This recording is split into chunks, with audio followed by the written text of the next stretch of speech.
ये है कि त्रिभुज ABC के समतल में कुल बिंदुओं की संख्या बता दीजिए जो त्रिभुज के कोने से समान दूरी पर है। त्रिभुज का समतल किसको बोलेंगे आप? ये पूरा जो त्रिभुज में है, जितना एरिया को त्रिभुज का बाउंड्री कवर करा इसी को त्रिभुज का समतल कहेंगे। तो बोला इस समतल में कितने ऐसे बिंदु होंगे जो कोने से समान दूरी पे होगा। अब बताइए त्रिभुज के कोना यानी शीर्ष से समान दूरी पर कोई बिंदु जो है, मान लीजिए ये एक बिंदु है, आप इस बिंदु से अगर कोना को लेंगे दूरी और ये तीनों आपस में समान रहे तो ऐसा तो सरकम रेडियस हुआ करता था, परित्रिज्या सरकम रेडियस, ये आर होता था। तो बताइए आप एक ये रेडियस लिए तो एक बिंदु आपको दिखाई दे रहा है। अच्छा, ये जो बाहर बाहर वृत्त बनता है इसी के त्रिज्या को परित्रिज्या कहते हैं। अब जरा सोचिए थोड़ा सा कि अगर इस बिंदु को उठा के अगर हम यहाँ ले लें, इस बिंदु को उठा के यहाँ ले लें तो क्या ये दूरी और यहाँ से जो मिलाएंगे और ये दूरी मिलाएंगे अभी भी सेम होगा आपका? वर्टेक्स से चलेंगे आप ऐसे तो सेंटर से सरकमफ्रेंस तक की दूरी परित्रिज्या होगा। तो बताइए एक वृत्त में केंद्र कब हो सकता है? एक ही हो सकता है ना। तो ये भी तो एक परिवृत्त है आपका, इसका भी केंद्र कई गो पॉसिबल है? एक गो। तो कितने बिंदु हो सकते हैं? इसीलिए आप इस प्रश्न का आंसर क्या करेंगे? एक ही बिंदु ऐसा पॉसिबल।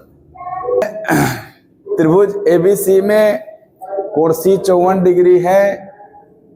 बनाते हैं तनी ABC। यह है त्रिभुज ABC हमारा,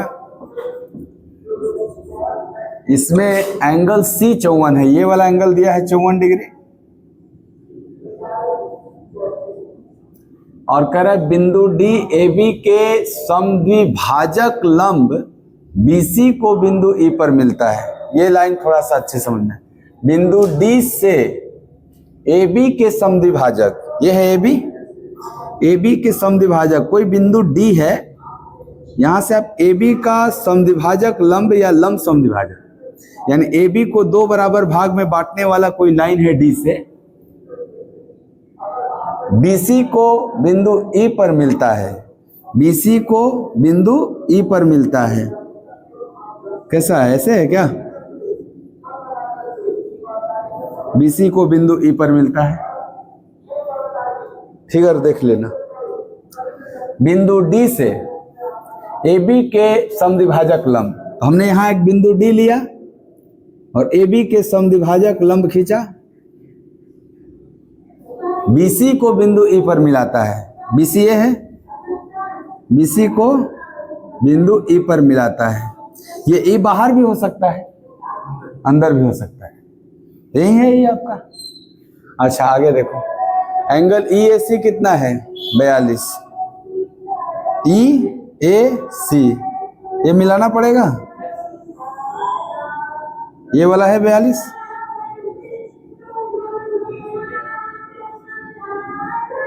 एंगल ABC बताइए, ये वाला देखो तो फिगर ऐसा ही है। अब इसमें आप निकालो जी।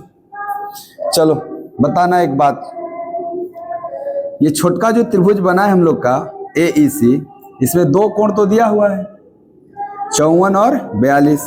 ये तीसरा निकल जाएगा क्या? 180 में से जोड़ के घटाएंगे तो ये दोनों कितना हो जाएगा? 96। 180 में 96 चला जाए, इधर 84 होगा। ये छोटा सा एंगल दिया हुआ था कितना? 54 डिग्री। ये दिया था आपका 54 डिग्री। आइए किस पे, इस पे आना है हमको, ठीक है। ये बताइए ये लाइन अगर लंब समद्विभाजक है, थोड़ा ध्यान से देखिएगा, ये जो E, यहाँ कोई नाम ले लीजिए आप, EM AB का अगर लंब समद्विभाजक है तो या तो ये समद्विबाहु हो सकता है या समबाहु हो सकता है। समद्विबाहु त्रिभुज में आप लंब खींचते थे तो भुजा को दो बराबर भाग में बांट देता था। अगर ये समद्विबाहु भी होगा तो ये भुजा और ये भुजा बराबर होगा, ए ई बराबर ई बी रहा होगा। तो क्या ये कोण और ये कोण बराबर रहे होंगे, और इन दोनों कोणों का योग ही बाह्य कोण होगा। तो अगर ये 84 है तो ये दोनों 42 रहे होंगे। बोलिएगा कौन सा एंगल चाहिए था, ए बी सी, क्या 42 डिग्री आंसर होगा? ये सवाल था, बहुत इंटरेस्टिंग है। यहां पकड़ लेना है कि ये कौन सा समद्विबाहु त्रिभुज बन रहा है आपका।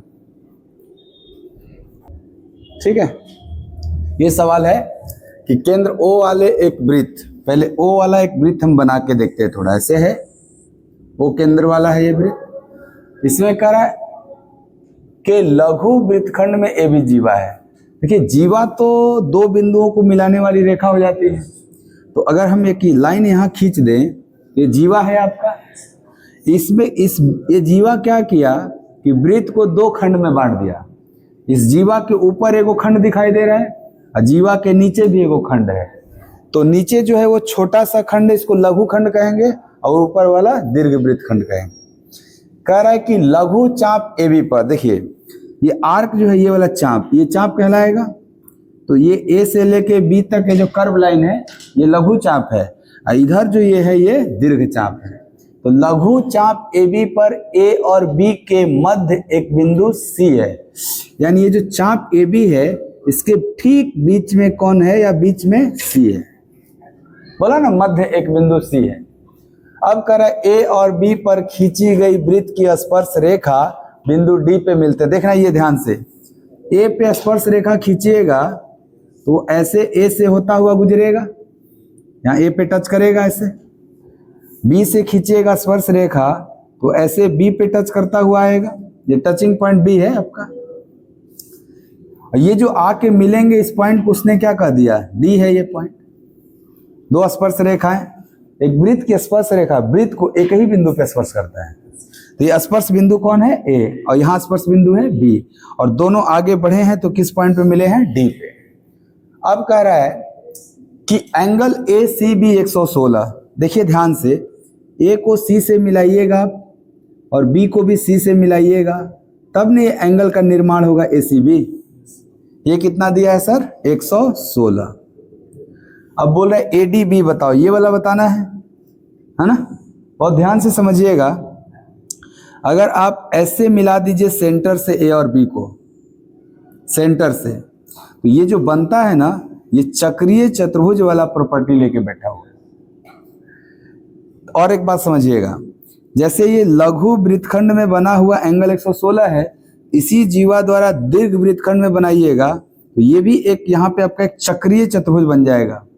अभी हम साइक्लिक क्वाड्रेटर पढ़ेंगे। जिस चतुर्भुज की चारों भुजाएं वृत्त के परिधि पर है उस चतुर्भुज को चक्रीय चतुर्भुज कहा जाता है। तो ध्यान से देखिए कि चक्रीय चतुर्भुज के आमने सामने के कोणों का योग 180 होता है। तो ये 116 है, तो ये कितना होगा, 180 माइनस 116, 64। और सर ये भी हमने पढ़ा है कि अगर समान जीवा, ये जीवा AB से ही केंद्र पे भी कोण बन रहा है और जीवा AB द्वारा परिधि पर भी बन रहा है, तो समान जीवा द्वारा परिधि पर बने कोण का दुगना होता है केंद्र पर बना कोण। तो अगर ये 64 है तो ये क्या हो जाएगा, 128। अब इसको यहां से देखिए आप, फिर से ये जो देखिएगा आप, तो यहां भी 90 है, यहां भी 90 है, इसीलिए ये दोनों मिलके भी 180 होता है। तो 128 में क्या लोगे कि 180 आएगा, 64 है ये वाला ना, हाँ सॉरी 52 लेंगे तो 180 आएगा। ये बाहर एंगल कितना हो जाएगा, ऐसा ही है। देखिए ये सप्लीमेंट्री होता है और ये भी सप्लीमेंट्री होता है। मतलब ये दोनों भी संपूरक होते हैं और ये दोनों भी आपस में क्या होते हैं, संपूरक। यही इस पॉइंट है। ये थीटा तो ये 180 माइनस थीटा, ये थीटा ये 180 माइनस। आंसर क्या होगा आपका, 52। ठीक है, सवाल बार बार आएगा। अभी सर्किल भी पढ़ेंगे तो उसमें भी आएगा सवाल। सर्किल जब पढ़ेंगे तो हम जितना बात बोले हैं सब का सब डिस्कस करेंगे। ठीक है,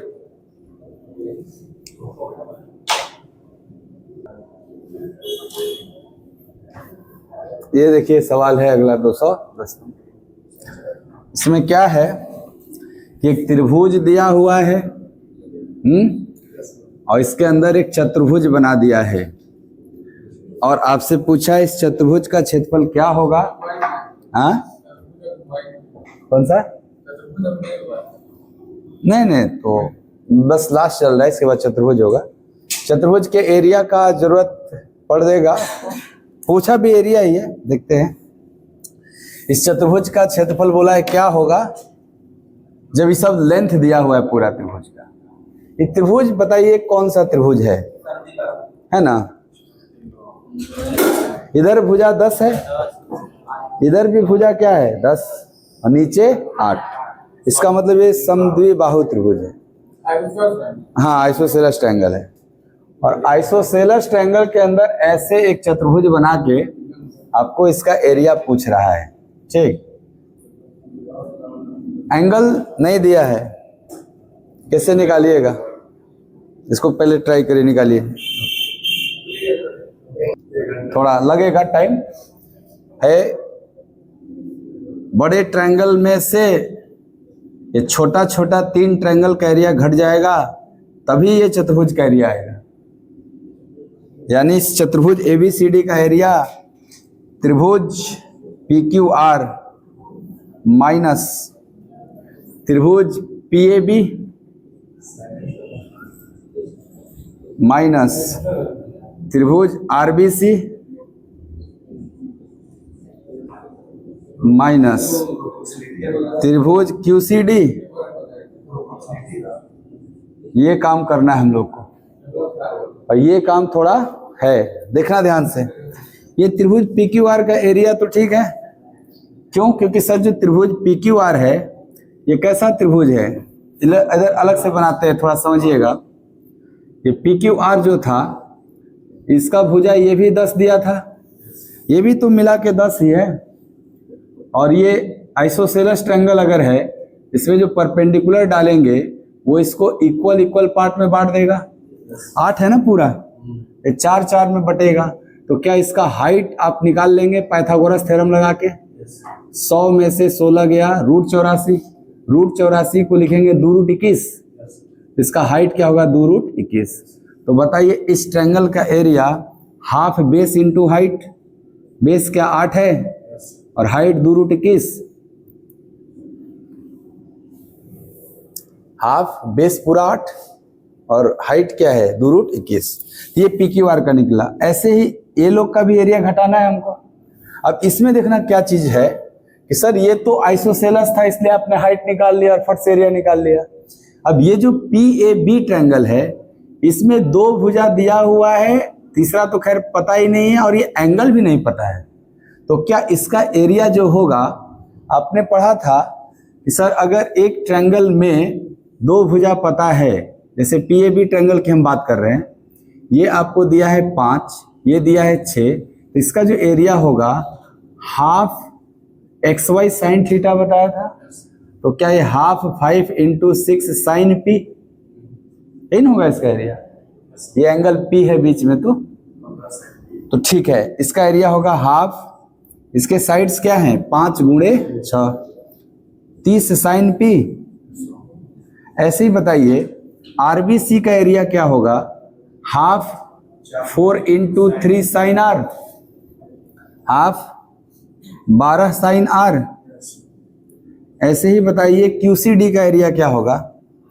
आप कहोगे हाफ 5 × 2, बीच में साइन Q है आपका, तो क्या हो जाएगा? हाफ 10 sin Q, ऐसे ना। अब आपका आंसर किस पे डिपेंड कर रहा है? एंगल PQR पे। अगर ये एंगल PQR मिल जाए तो यहां हम लोग पुट करेंगे और निकल जाएगा।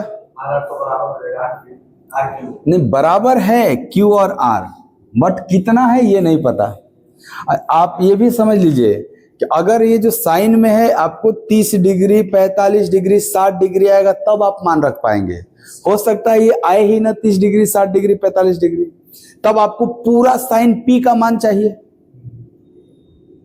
अगर P वैसा आपका नॉन एंगल नहीं आया तब तो आपको पूरा साइन P का मान यहाँ पुट करना होगा, यहाँ पूरा साइन R का मान रखना होगा और यहाँ साइन Q का रखना होगा। तो आप देखो त्रिभुज की तीनों भुजाएं पता होता है तो आप कोसाइन रूल लगा के एंगल निकाल लेते हैं। देखिए बताते हैं, आप फिर से एक बार देखिए PQR को एक बार फिर से समझिएगा।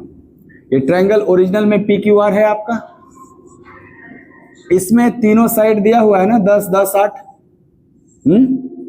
मैं एंगल P जानना चाहता हूं तो कहेंगे कि सर अगर किसी त्रिभुज की 3 भुजाएं दिया हो और कोई एक एंगल निकालना हो तो इसके लिए कोसाइन रूल बेस्ट है आपका। क्या होता है कॉस P, आपको कॉस P लगाएंगे आजू बाजू वाले का square 10 square plus 10 square minus just सामने वाला घट जाता है स्क्वायर बाई 2 इंटू 10 इंटू 10, ऐसे नहीं निकलता है। जरा सॉल्व करके इसको देखिए कि cos P का मान क्या आया। आपको 100 100 200 में 64 गया, 136 में 2 से भाग दिए 68, 136 का आधा 68, 68 बटा में 100, तो 68 को 4 से काट सकते हैं 17 बटा 25 cos P।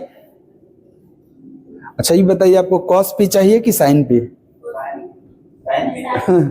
तो अगर cos P पता है तो sin P नहीं निकल जाएगा ट्रिग्नोमेट्रिक फार्मूला से कि sin P बराबर होता है, ये 8 17 25 वाला केस है क्या? अच्छा वो 15 होता है। तो sin P निकालेंगे तो क्या √1 माइनस cos स्क्वायर P ऐसे लिखना पड़ेगा। तो बताइए 17 स्क्वायर 25 स्क्वायर 625 में से 289 बाई 625 घटाना है ना आपको, तो नीचे तो 25 ही होगा, ऊपर क्या होगा 625 माइनस 289 घटा लीजिए, क्या हो गया 5 में से 15 में से 9 गया 6, 11 में से 8 गया 3 और 5 336 होगा। ये तो अंडर रूट में होगा ना, तो 336 का वर्गमूल करा जाए, 4 से एटलीस्ट कट रहा है, ये अप्रॉक्स नहीं करना है, आंसर सब ऑप्शन रूट में दिया हुआ है आपका, रूट में ही रखते हैं हम लोग। 324 से थोड़ा ज्यादा है तो 18 से ज्यादा है, बट आंसर रूट में ही लाना है हमको। हाँ 2 अंदर क्या बचेगा 4 8 32 और 4 चौके 16 84, तो 21, 4 रूट 21 होगा ऊपर और नीचे 25। अब बताओ क्या हम साइन P का वो मान पुट कर सकते हैं यहाँ पे? ऐसे ही आपको साइन R निकालना है, ऐसे ही आपको साइन Q निकालना, इसीलिए सवाल लंबा है ये। अब आपको सर अगर साइन Q निकालना है हमको cos Q वाला फॉर्मूला से निकलेगा, जैसे cos P वाला से निकला, तो cos Q क्या होगा बताओ, cos Q क्या होगा? हाँ गुड गुड गुड, नहीं घबराना नहीं, आप ये सवाल आया हुआ है तो आपको करने आना चाहिए। ऐसे होगा ना, कुछ मदद मिल गया, जल्दी कट गया ना 100 100, तो ऊपर क्या हो गया 1 8 और नीचे 20, वो भी 4 से कट जाएगा 2/5 आएगा काट पीट के, चेक कर लीजिएगा, नहीं तो एक गड़बड़ा है तो पूरा गड़बड़ा जाएगा। तो ये Q है ना cos Q, अगर cos Q पता है तो sin Q भी निकल जाएगा। क्या होता है √1 माइनस cos स्क्वायर Q, तो 4/25 1 में से घटेगा तो √21/5। ऐसे ही आप cos Q के मदद से अगर sin Q निकाल लिए तो cos R के मदद से sin R निकाल लें, cos R। अच्छा इंटरेस्टिंग, ये आइसोसेलेस ट्रायंगल था, इसलिए जितना Q एंगल आया होगा उतने R भी आया होगा, एक काम तो बच गया आपका। चलिए पुट करते हैं, ये 2 से 2 कट जाएगा 8 √21, ये भी कट जाएगा 15 बार में, तो 15 गुणे साइन P कितना आया है ये वाला ना 4 √21 बटा में 25। चलिए ये भी कट गया 6 बार में, तो 6 गुणे साइन R, सर जितना Q होगा उतना ही R होगा, तो √21 बटा में 5, माइनस ये 5 बार में जाएगा तो 5 गुणे √21/5। ठीक है, यहां तक देखिए ध्यान से। 5 से जाएगा 3 बार में, 5 से जाएगा 5 बार में। ठीक है, देखिएगा √21/5 यहां भी है, √21/5 यहां भी है और √21/5 यहां भी है। यहां जो √21/5 है वो 12 बार है और यहाँ 6 और 5 11 बार है। तो 12 बार में से माइनस है ना, है ये भी माइनस, ये भी माइनस, ये भी माइनस, तो 12 11 23 बार है √21/5। यहाँ आप कहोगे 8 √21 में से 23 √21/5 घटाना है। 8 5 40 में से 23 गया तो 17 √21/5 होगा इस क्वाड्रिलेटरल का एरिया। ऐसे आएगा। थोड़ा लंबा सवाल है, ये आपको करना पड़ेगा, बहुत सिंपल भी है। ये है सवाल आपका कि एक ट्रायंगल के अंदर इस H को बोला है ऑर्थो सेंटर है और O जो है वो सर्कम सेंटर है। एंगल BAH दिया हुआ है, ये वाला एंगल दिया हुआ है आपका। ये एंगल कितना डिग्री दिया हुआ है? 30 डिग्री। और आपसे पूछ रहा है OAC बताइए, OAC यानी ये वाला एंगल बताना है आपको।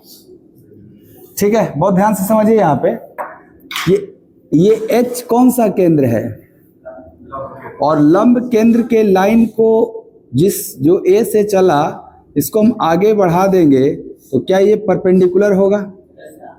सर परपेंडिकुलर एल्टीट्यूड पे ही ऑर्थो सेंटर लाई करता है, तो यहाँ तो 90 होगा कन्फर्म, क्योंकि लंब था। अब ये बताओ कि ये जो एक राइट एंगल ट्रायंगल बना इसमें ये एंगल 60 होगा क्या? क्योंकि सर ये 90 है, ये 30 है, तो ये 60 रहा होगा। अब ध्यान से देखिए, ये O और क्या है आपका? Circum centre. अगर O सर्कम सेंटर है तो सर्कम सेंटर का शीर्ष से दूरियां समान होता है। अगर हम इसको C से भी मिला देते तो क्या ये डिस्टेंस और ये डिस्टेंस बराबर होगा, जिसको आप परित्रिज्या कहते हैं? परिकेंद्र शीर्षों से समान दूरी पर होता है और इस समान दूरी को ही परित्रिज्या कहा जाता है ना। और ये भी आपने पढ़ा है कि जो परिकेंद्र पर एंगल बनता है वो अपोजिट एंगल का डबल होता है। परिकेंद्र पर बना हुआ कोण विपरीत कोण का दुगना होता है। तो ये 60 है, इसका डबल यहाँ 120 रहेगा। यहां तक ठीक है। अब ये देखो एक आइसोसेलेस ट्रायंगल बन गया, दो भुजाएं बराबर हैं तो बराबर भुजा के सामने का कोण भी बराबर होगा और ये अकेले 120 है तो दोनों मिला के 60 होगा और बराबर बराबर भी होगा। तो क्या ये दोनों 30-30 रहा होगा? ये भी 30, ये भी 30। आपका आंसर क्या हो जाएगा? 30 डिग्री। सर्कम सेंटर पे बना हुआ एंगल अपोजिट एंगल का डबल होता है।